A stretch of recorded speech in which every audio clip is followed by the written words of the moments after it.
Programme પછી અહીંયા શું પૂછી શકો છો. આરસીએમ 25 વર્ષ જૂનું એક એવું અભિયાન છે જે આરોગ્ય તો આપે છે, સંસ્કારો પણ આપે છે, પણ આવક પણ આર્થિક રીતે પણ લાભ આપે છે. હવે આર્થિક રીતે લાભ કઈ રીતે આપે છે, શું લાભ થાય છે અને કેમ આપે છે? તો આરસીએમ એ ખરીદી કરવાની નવી સિસ્ટમ છે.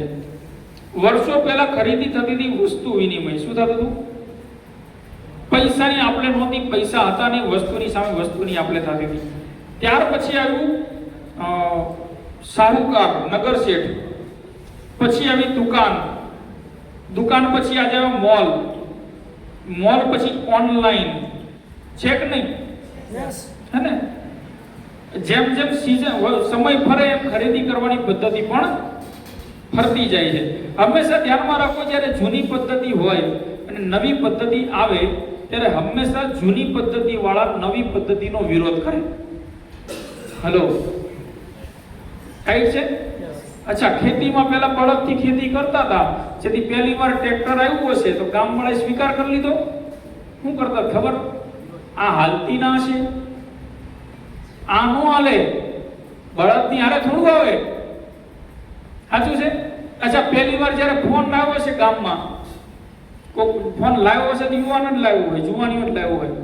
ગૌઢો માણસ પહેલી વાર ફોન નો લાવ્યો હોય ગામમાં, તો જુવાનીઓ જો ફોન લઈને આવે ને એટલે ગામના સોરે બેઠા હોય ને, આ એનું બાપાનું દેવાન થયો છે, આમાં શું લગાડે, શું કરવા લાવ્યો, કેક નો કે. અચ્છા, પહેલી વાર ગામમાં જ્યારે બુફે ચાલુ થયું હોય, બુફે નવી સિસ્ટમ. પહેલા કઈ રીતે હતું?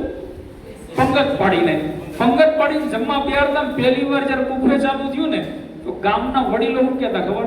આ નો હાલે, આ ભીખ માંગતા હોય થાળી લઈને આટા મારવાના, અને જમવા આવે ને તો ખૂણામાં બેહી જાય. દેવી હોય તો આયા દે, હું લેવા નહીં જાઉં કરતા. આજે દાદા સૌથી પહેલી થાળી પકડે કે ન પકડે? જે મોબાઈલનો વિરોધ કરતા હતા, જેના ખીચામાં મોબાઈલ છે કે નથી? જે બેંક એકાઉન્ટનો વિરોધ કરતા હતા, જેના છોકરાઓના બેંક એકાઉન્ટ છે કે નહીં ભાઈ? એક વાત હંમેશા ધ્યાનમાં રાખવી, જ્યારે સમાજ બદલાય, જ્યારે પરિવર્તન આવે તો બદલવું તો પડશે, આજ નહીં તો કાલે. હેલો, આજ તમને એમ લાગે હજુ ઘણા, જો વસ્તુ આ લોકો આનો વિરોધ કરતા હતા, સાહુકાર વાળા દુકાનનો વિરોધ કરતા હતા, દુકાન વાળા અત્યારે મોલનો વિરોધ કરે છે ને? છે અહીંયા કોઈ દુકાન, માફી ચાહું છું, કરિયાણાની દુકાન હોય, રિટેલ દુકાન, તો આનો વિરોધ કરો છો ને, આ નો હાલે, ખરાબ છે. અને આ તો બચારા અત્યારે એવા હલવાણા છે દુકાન વાળા, માફી ચાહું છું કોઈ દુકાન હોય તો, કેવા હલવાણા ખબર? ગ્રાહક છે ચાલાક, રોકડા રૂપિયા ખીચામાં હોય તો મોલમાં જાય, બાકી લેવું હોય તો અહીંયા જાય. અને આ એવા હલવાના નાય પડીએ કે નહીં, ના પડે તો દુકાન પર લઈ લે. નવો પગાર આવ્યો ખીચામાં તો દુકાને જાવ ખરીદી કરો કે અહીંયા જાવ?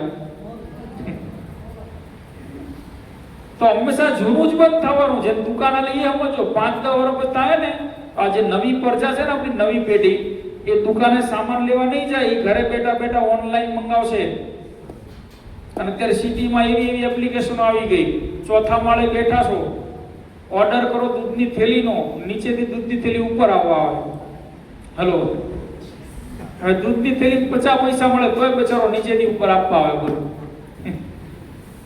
સિસ્ટમો ચાલે. તો હવે ખરીદી કરવાની નવી સિસ્ટમ આવી, જેને કહેવાય છે ડાયરેક્ટ સેલિંગ. ડાયરેક્ટ સેલિંગ એટલે શું? કંપની સામાન વાપરે છે અને કંપની સામાન બનાવે, ગ્રાહક સામાન વાપરે છે. આજ સુધી આપણે દુકાનદાર પાસે સામાન, આને હું તકલીફ